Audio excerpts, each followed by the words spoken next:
Hello everyone, we are going to wrap up our unit on absolutism with a quick look at absolutism in Russia. By the time we're done here, I want you to be able to explain how Peter the Great worked to modernize Russia. You should be able to trace the expansion of Russia's territory during this time and describe the conditions for the lower classes in Russia during this time. A couple of terms you should be familiar with: westernization and serfdom. If you are one of my history students, you are familiar with what serfdom is from our study of the Middle Ages. So we'll start with Peter the Great. He came to the throne in Russia at a young age. He was a young Tsar, T-S-A-R. He was very, very fascinated with Western Europe and their more modern styles and their new technology.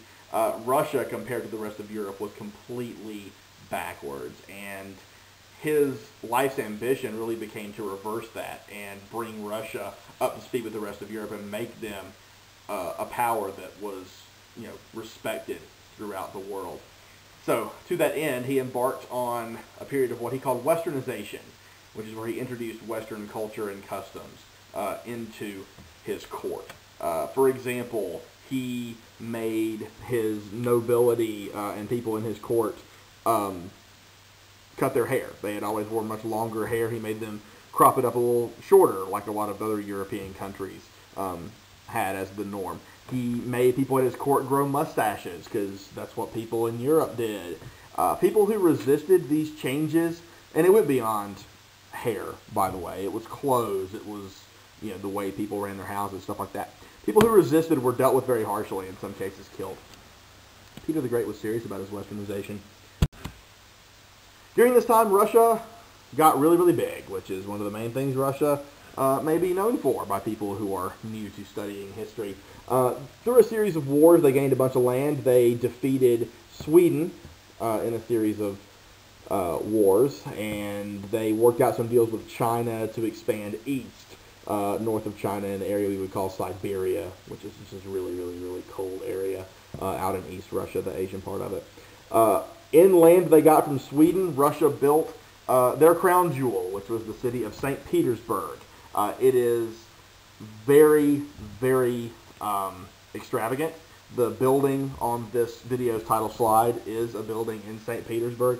It's very similar to Versailles in France, in that it symbolizes their wealth and their power and their extravagance. That was their showpiece, really, for the rest of the world.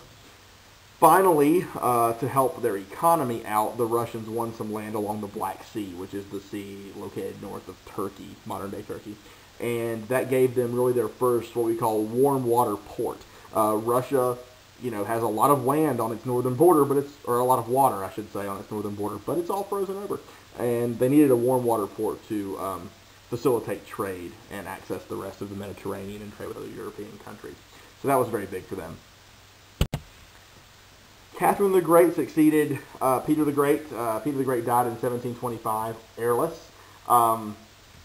There was a bit of a power vacuum for a while. I said that he succeeded her, but it was after a period of time.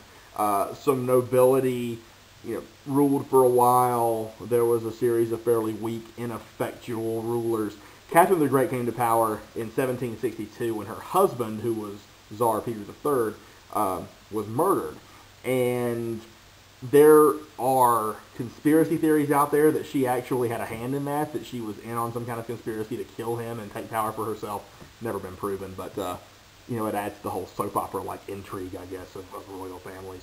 Like Peter the Great, she supported westernization during her reign and encouraged Russia to modernize.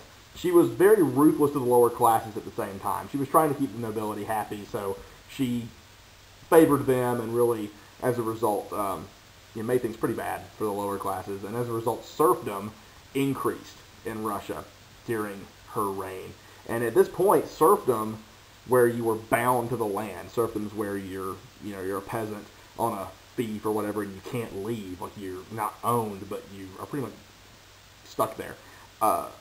Serfdom had been abolished in most of Europe by this time, but it got worse in Russia, and serfdom was not abolished in Russia until the mid-1800s by Tsar Alexander II, I do believe.